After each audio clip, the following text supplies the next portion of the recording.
صلو علی الحبیب صلی اللہ تعالی علی محمد صلی اللہ علیہ وسلم۔ اس وقت ہم لیوٹن انگلینڈ میں ہیں۔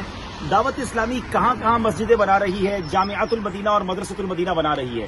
سبحان اللہ، لیوٹن میں جامع مسجد فیضان مشکل کشا اور جامعۃ المدینہ فیضان مشکل کشا بن چکا ہے اور مسجد بننے جا رہی ہے۔ میں یہ بتانا چاہتا ہوں کہ میرے شیخ طریقت امیر اہل سنت نے دعوت اسلامی والوں کے دلوں میں اہل بیت کی محبت کیسی ڈالی ہے۔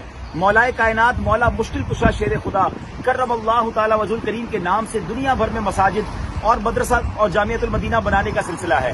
آج لیوٹن میں انگلینڈ میں آپ دیکھ رہے ہیں کہ ماشاءاللہ فیضان مشکل کشا، سبحان اللہ، یہ مسجد اور مدرسۃ المدینہ، جامعۃ المدینہ یا اسلامی بہنوں کا مرکز بھی ہوگا، تو یہ 1.1 ملین پاؤنڈ کی جگہ لی گئی ہے۔ آسان کر دوں، پاکستانی تقریباً 22 کروڑ روپے کی یہ جگہ ہے، اور اس میں اتنے ہی پیسے سمجھنے رینوویشن کے لگ رہے ہیں، کچھ لگ چکے ہیں اور کچھ لگ رہے ہیں۔ دوسرے لفظوں میں یہ 40 کروڑ پاکستانی روپیز کا پروجیکٹ ہے، اور ماشاءاللہ میرے مولا مشکل کشا کرم اللہ تعالی وجہ کریم کے نام سے ہے۔ تو الحمدللہ آپ کی دعوت اسلامی دنیا میں کیا کیا کر رہی ہے، دیکھتے رہیے، سپورٹ کیجئے اور اس پیغام کو بھی عام کیجئے۔